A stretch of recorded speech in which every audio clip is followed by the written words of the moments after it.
I literally just spent the best solo date here in Toronto this fall, spending under $20 and enjoying the beautiful weather and a pleasant surprise along the way. And here's how you can plan your solo dates too. Hey, Ayubowan and welcome. It's a beautiful day here in Toronto. It's not too warm, not too cold. So I thought, why stay at home when I can go out and enjoy the beautiful day and spend some time in nature and enjoy this beautiful weather. I do have my day off, so I thought I have one thing to get done.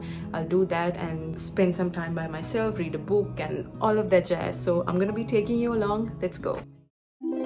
So the first thing that I do when I do a solo date is to make sure that I dress to feel good. That means I put on a cute or a comfy outfit and a little bit of makeup if I feel like it, because when I dress well and when I look good, I feel good. Another important thing is that you need to plan out what you want to achieve with this date. Always have a goal set out. If you're anything like me, I tend to get so distracted and end up not doing anything substantial if I don't plan ahead.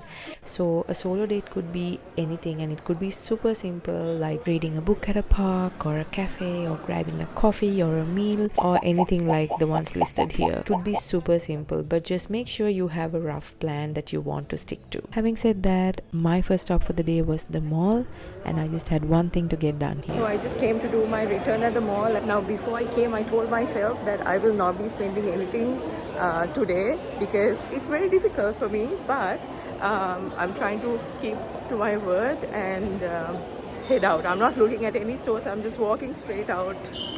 I'm going back and then I'm gonna get a head start on my book, because that was the plan for today, like literally just read my book and chill at a cafe. I lied, I brought lunch, but then that doesn't count because I need that. Okay, now I'm heading out.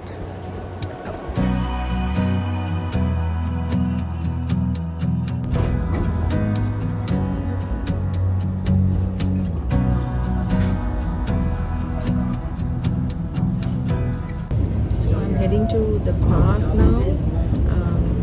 Spend some time there and then get some reading done, and I don't know, I might go to the cafe first before I do that, or one or the other first. So let's go. Now the next thing that I would keep in mind is the budget, and this is completely optional. It could be zero budget and you could literally do all these things that I'm saying, well, most of it at home too, but I told myself that I won't be spending anything more than $20 today, and guess what, I didn't. So yeah, as you can see, I decided to go to the cafe and grab myself a coffee. So I'm at this cafe, but it's really beautiful inside, but it's even more beautiful outside, so I'm gonna head out and hang out there.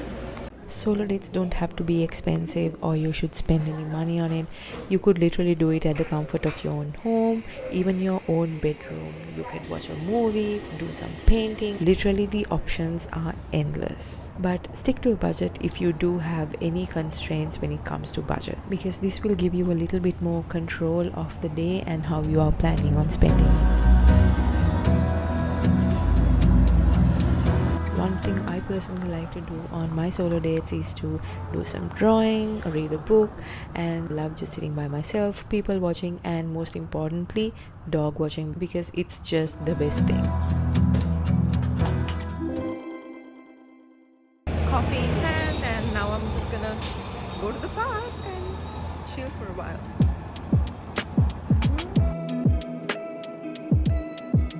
Well, the reason why I wanted to do this was because I wanted to disconnect and teach myself how to avoid distractions, because I don't know about you, but lately I've always been on my phone, and I wanted to not always be on my phone and just create that discipline within myself to watch the world go by and be okay to be distracted by a friendly smile or a cute little puppy.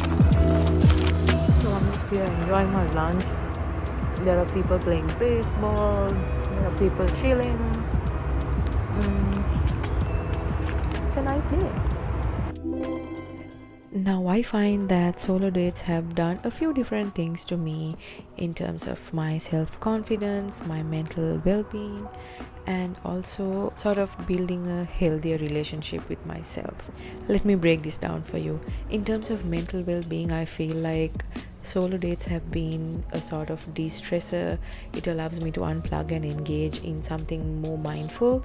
I also feel that it sort of takes away from our daily responsibilities of maintaining relationships, work pressures, and other general responsibilities in life. Well, then there's this thing about self-confidence. I don't know, there's something about doing things alone, like dining out or going to an event, exploring a new park or a new neighborhood. So many things that teaches you how to enjoy your own company, and I've been experiencing it, and I've learned to become comfortable with myself and enjoying my own company. This also, I feel like, has strengthened my relationships with the people that I love and allows me to maintain my own boundaries as well. Now, don't get me wrong, I do love hanging out with G and my friends and doing things with them, but this feeling is just unmatched. You guys, this is the weirdest thing that I've come across. Well, not weirdest, but I'm pleasantly surprised. There's a farm here. And this brings us to our next step. I was just aimlessly walking around the park because I had not explored this park too much, although I've been there a couple of times, when I came across this farm, and it was just the best thing ever. Also, oh my god, it's beautiful here. Like, look at this.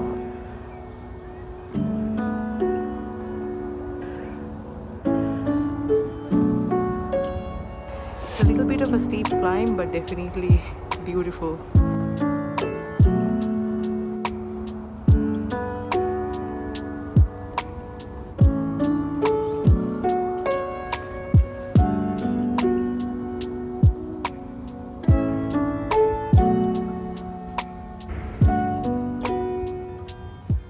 And that's your cue to welcome surprises as it comes. Yes, I said make plans and stick to your plans, but if it's something like this and that can be accommodated within your plan, go for it, because you'd explore something that you never knew existed.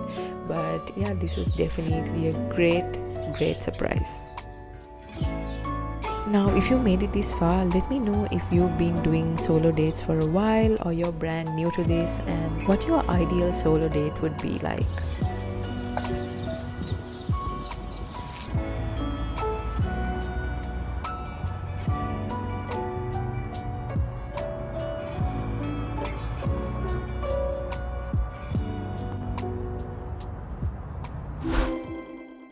And the last step, I would say, is to reflect on the entire day and your overall experience. See what you liked the most, see what you didn't like the most, and amend it in your next one so that you have a better overall experience. But anyway, I think it was such a great way to end a beautiful solo date on a beautiful fall day. It's pretty chill here. Well, that was such a great day. The farm was the cherry on top, and I really enjoyed it, and I was pleasantly surprised. But I hope you enjoyed coming along with me, and do hit that subscribe button if you haven't yet. And I'll see you in my next one. Till then, stay safe and take care.